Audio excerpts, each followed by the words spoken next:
Guys, please be ready for dictation from the Hindu editorial section dated 3rd November 2021.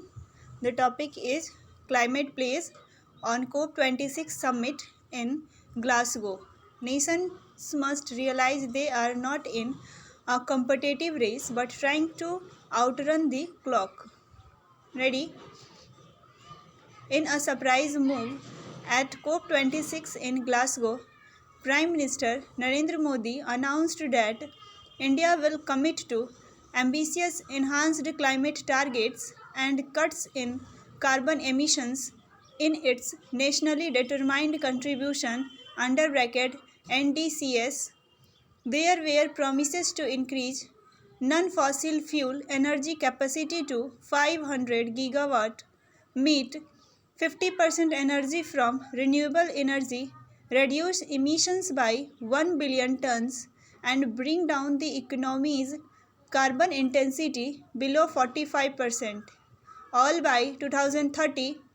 Finally, the PM made the much awaited declaration to reach net zero emissions by 2070.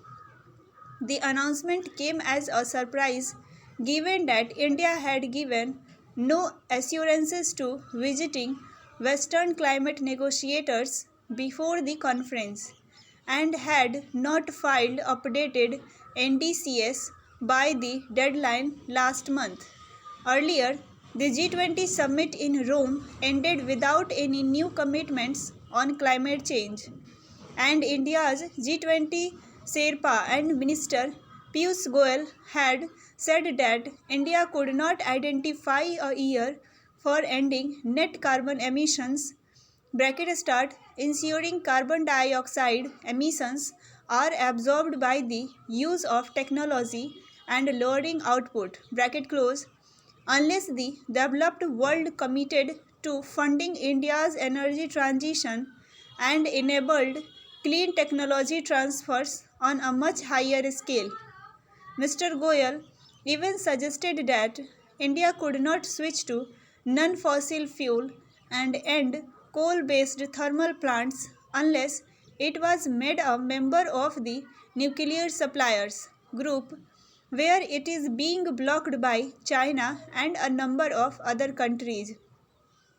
Mr. Modi's places in 2021 will require an almost immediate shift in the government's priorities if it wishes to meet its first few goals in just 8 years. According to one estimate, bracket start, the Center for Science and Environment, bracket close, they promise to reduce emissions by 1 billion tons would need a reduction in India's carbon output by a massive 22% by 2030. On net zero, the target of 2070 is 2 decades after the global goal at mid-century and would require the world's other growing economies, including China, to peak emissions. Preferably by 2030 itself, India meets about 12% of its electricity needs through renewable energy, and ramping that up to 50% by 2030 will be a tall ask too. If the government realizes Mr. Modi's promises in Glasgow, India will be a global beacon in fighting climate change and ensuring sustainable development. At the least, it is hoped the commitments will inspire other countries to keep their word, particularly the developed world that has lagged behind in fulfilling combined promises of billions of dollars to fund emerging economies, LDCs, and the most climate vulnerable countries in the global south.